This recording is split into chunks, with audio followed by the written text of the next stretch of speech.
রংপুরকে বলা হতো লাঙলের দুর্গ। ১৯৯১ সাল থেকে ২০০৮ পর্যন্ত সব নির্বাচনেই উত্তরের এই বিভাগে বেশিরভাগ আসন ছিল হুসেইন মোহাম্মদ এরশাদের জাতীয় পার্টির একচেটিয়া দখলে। ২৪ পরবর্তী নির্বাচনে সেই সমীকরণ বদলে গেছে রংপুরের রাজনীতিতে। গণঅভ্যুত্থানের পর কোণঠাসা হয়ে পড়ে জাপা। এবারের নির্বাচনে দলটির চেয়ারম্যান জিএম কাদের সহ কোনো প্রার্থী জিততে পারেননি। হাতছাড়া হলো লাঙলের দুর্গ। রংপুর থেকে মনিরুজ্জামানের তোলা ছবি ও শাহরিয়ার মিমের তথ্যে ডেস্ক রিপোর্ট। ৫ বারের সংসদ সদস্য এবং সাবেক মন্ত্রী জিএম কাদের রংপুর ৩ সিটি কর্পোরেশনে ও সদর আসনে শোচনীয়ভাবে হেরেছেন। প্রায় ৪০ বছরের দুর্গ হারিয়েছেন জামায়াতের প্রার্থীর কাছে লক্ষাধিক ভোটে হেরে।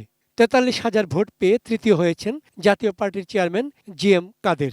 জিএম কাদের সাহেব উনি রংপুরের জন্য কোনো উন্নয়নমূলক কোনো কথা বলে নাই, কোনো কর্মকাণ্ড করে নাই, যার জন্য এই নির্বাচনে রংপুরের মানুষ ওনার দিক থেকে মুখ ফিরে নিয়ে অন্য পার্টিকে ভোট দিয়েছে। জাতীয় পার্টি একটা বেইমান লোক ৫ বছর আগে এমপি ছিল, এমপি থাকার পর ঢাকা পালাইছে, ওই পর্যন্ত আবার ভোট নিয়ে আসছে।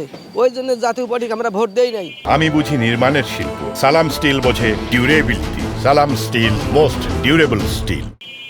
এরশাদের ছোট ভাই জিএম কাদের ও কিছুই করেন, ওই ভোট নিয়ে চলে যায় সংসদে, তো ও কথাই বলতে পারবে না, কি কইবে কি না কইবে, কি পাস করবে সে।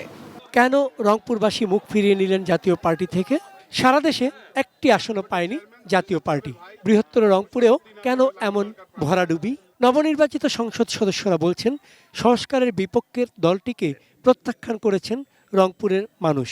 তারা এখানে আমাদের সংসদ হিসেবে কোনো দায়িত্ব পালন করেন নাই, বৈষম্য দূরীকরণের কোনো ভূমিকা রাখেন নাই, আমাদের উন্নয়নের কোনো সহায়ক কোনো কাজ করেন নাই। 12ই ফেব্রুয়ারি রংপুরের জনগণ জাতীয় পার্টিকে প্রত্যাখ্যান করেছে, এই স্বৈরাচারের দোসরদেরকে প্রত্যাখ্যান করেছে। এটা আমাদের কাছে আর একটা বড় ধরনের বিজয়।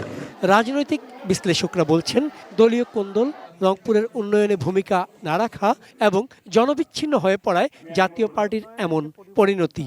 উন্নয়নের ধারাটা যে ঊর্ধ্বমুখী হবে সেই জায়গাটায় তারা আশাহত হয়েছে রংপুর অঞ্চলের মানুষ। পাশাপাশি যেটি হয়েছে সেটি হচ্ছে যে সাধারণ মানুষ হাতের কাছে তাদের সাংসদকে কিন্তু কখনো পাননি।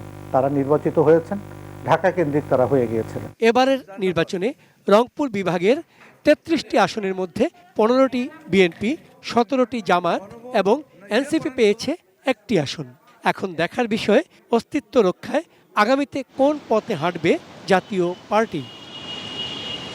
চন্দন পাল, ডেস্ক রিপোর্ট, এটিএন নিউজ।